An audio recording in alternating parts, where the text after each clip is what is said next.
وصفة العدس.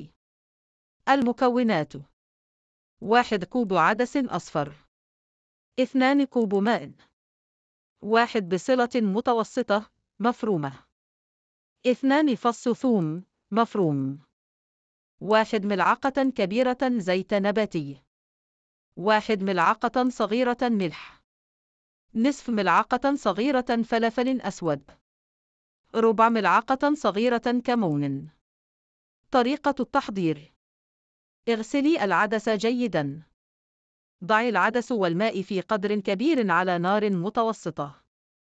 اتركيه حتى يغلي، ثم خفي الحرارة.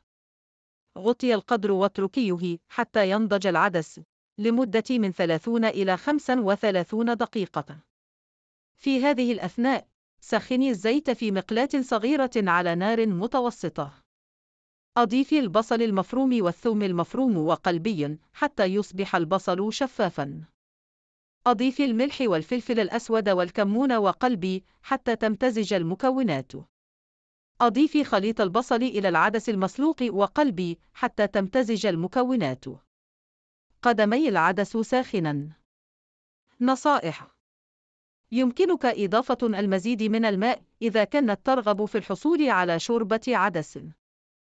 يمكنك إضافة البطاطس أو الجزر أو الكرفس إلى الشوربة حسب الرغبة. يمكنك أيضاً إضافة عصير الليمون أو الخل إلى الشوربة حسب الرغبة. أتمنى أن تنال هذه الوصفة إعجابك.